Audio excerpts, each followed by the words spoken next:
I'm chatting to Gavin Fenter about the Tara LAING runners that will be stepping out on Friday in the Eastern Cape on the Poly. And first up will be Cliffy Clavin in race 2.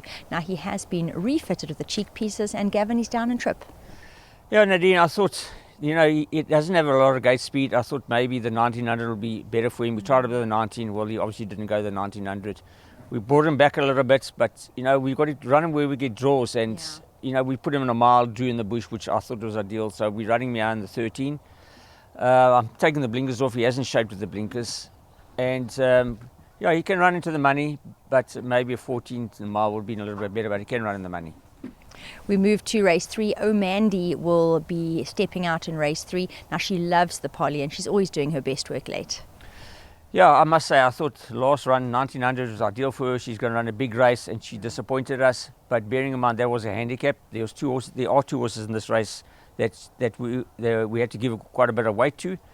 We're now at level weights. She hasn't got the best of draws, but she does come off the pace. It's quite an open race, but she's working well. I think she's got a nice chance. Darnelli in the background will step out in race 7.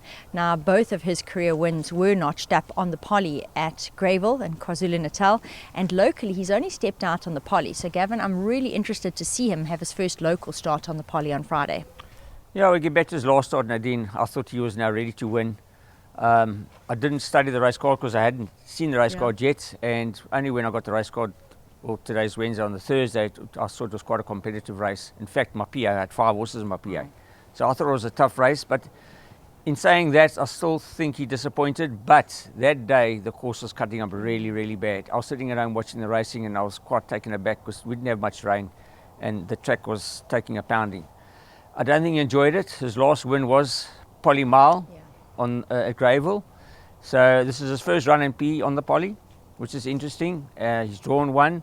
I think maybe the better surface it's a nice surface when the going's heavy. So I think he's going to run a much better race. I think this will suit him, and hopefully that's what he's looking for, was the Poly track and especially a mile. Well, his well-being is definitely not in question. I'm sure you can see him. He's full of hijinks behind us. The yard will close with 2 runners in race 8. First up will be Kilmonivik. Now she loves the Poly and she's generally never far back.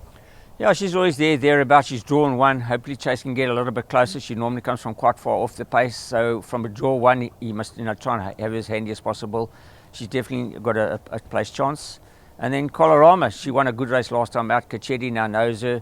She's also got a reasonable draw. She also loves the Poly. For some reason doesn't run on the grass. But I think they both definitely put them both in the exotics. Quartet inclusions Kilmonivik and Colorama.